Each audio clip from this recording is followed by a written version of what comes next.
Photographs have gone viral of a man in Cleveland, Texas, pushing his cart through a Walmart while dragging his young daughter by the hair. According to the Facebook poster, this is Erica Burch, she was overhearing the girl saying, "Please stop, I promise I won't do it again."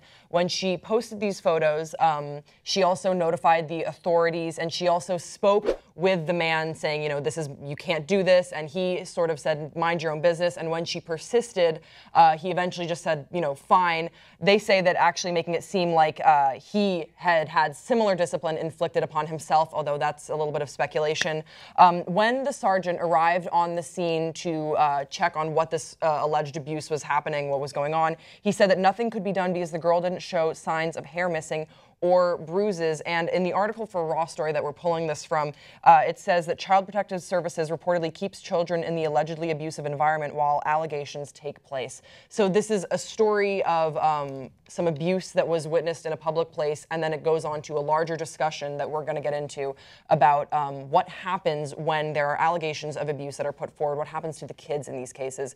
So Hassan, I wanted to get a reaction from you. First of all, let's talk about if you felt like this was abuse, if hair pulling, if this was inappropriate, because there was some conversation in the Facebook post that this is, I'd had my parents pulled my ear, or my parents, kind of smacked me when I wasn't paying attention when I did something wrong. Do you think that there's any excuse or an explanation for why he'd be doing this in a Walmart? Well, the way Raw Story presents this article is, in the title especially, it's like unapologetic Texas dad drags her through Walmart by the hair, making it seem like he was literally dragging her on the ground by pulling her hair. Yeah, that's initially what I thought too. There's a drastic difference between that and the photo that we saw off of Facebook, where it just seems like he was pulling her hair a little bit and also shopping at the same time. Now, regardless though, I think my personal parenting methods are of my family, and they never hit me. But I was still afraid of my father's, who's a large and threatening figure in just established dominance. But I mean, it's not up to me, in my opinion, unless it's like serious rampant abuse where either the parent is like getting off on it, or he's just a neglectful parent that doesn't realize the impact that he or she is having on the child. Then of course we have no say in that. Do you know what I mean? Because the system is 100 times worse. Being in the Child Protective Services system is 100 times worse than being under the scrutiny of parents that are a little bit stricter as far as their parental methods. You know, I think you bring up a good point, because I would agree with you that the system that we have in place right now for where children go after, when there are allegations of abuse, or when their parents have lost custody of them, is not where it needs to be right now in the United States. What I like about this story, my takeaway is that the woman took these photos and really held the police accountable, and then also held this guy accountable. I think that is important, and that's something that I do like, although sometimes it is abused in internet culture where things like this can go viral. I like that in her Facebook post she included the business card of the police officer that reported and the notation of the case number. I think things like that are crucial to make sure that there is change actually implemented, that it's not just, okay, a police officer saw what was happening and whatever. This is a case that now people can check on to make sure that this girl is okay. And furthermore, say that the father, we don't know what this family situation is, and this guy could have just completely snapped. And I do think that his discipline was inappropriate, especially, I was going to say especially in a public place, but actually I think I'm a little grateful that it happened in a public place so that someone could call him out for it. What I am hoping from this is that because he was so publicly called out, and again, this Facebook post has 130,000 shares, I hope that he can just sort of check his behavior and check how he disciplined his daughter and how he's handling difficult situations, because we don't know what, maybe he's a single father of a lot of kids and he was really stressed and again, he snapped. It doesn't make it okay.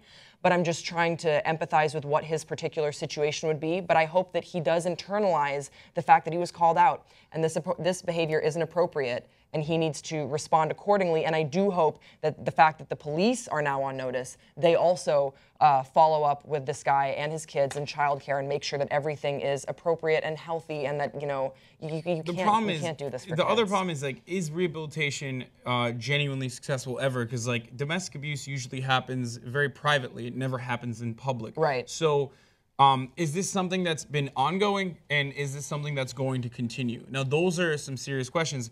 Even though the system itself is never a good enough savior in cases like this, because we hear stories, we hear terrible examples of, you know, foster parents abusing the power that they have, or using the government to either the funds make that they are given. Funds that they're given. And there are a lot of cases like that. And then there are also awesome examples of people that we know who have been adopted and are grateful because they were in loving homes and with parents that took care of them. But like I said, I don't know if, I don't want a little girl to be abused, obviously.